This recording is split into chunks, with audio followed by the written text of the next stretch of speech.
పిత, పుత్ర, పవిత్రాత్మ నామమున ఆమేన్. ఈరోజు నవంబరు 9వ తారీఖు.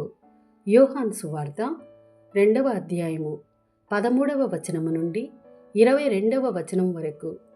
యూదుల పాస్కా పండుగ సమీపించుటచే యేసు యెరూషలేమునకు వెళ్ళెను. దేవాలయములో ఎడ్లను, గొర్రెలను, పావురములను అమ్మువారిని, డబ్బులు మార్చువారిని ఆయన చూచెను. ఆయన త్రాళ్లతో కొరడా పేని గొర్రెలను, ఎడ్లను అన్నింటినీ ఆలయము వెలుపలకు తోలెను. డబ్బులు మార్చువారి నాణెములను చిమ్మివేసి బల్లలను పడద్రోసెను. పావురములను అమ్మువారితో, వీనిని ఇక్కడ నుండి తీసుకొని పొండు, నా తండ్రి ఇంటిని వ్యాపార గృహముగా చేయవలదు అని చెప్పెను.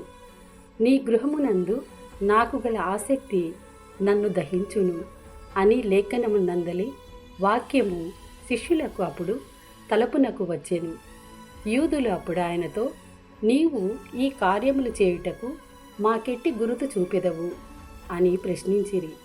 అందుకు యేసు, ఈ ఆలయమును మీరు పడగొట్టుడు, నేను దీనిని 3 రోజులలో లేపుదును అని వారికి సమాధానమిచ్చెను. ఈ ఆలయ నిర్మాణమునకు 46 సంవత్సరములు పట్టినది. నీవు దీనిని 3 రోజులలో లేపగలవా అని యూదులు తిరిగి ప్రశ్నించిరి. కానీ వాస్తవముగా ఆయన పలికినది తన శరీరము అను ఆలయమును గురించియే.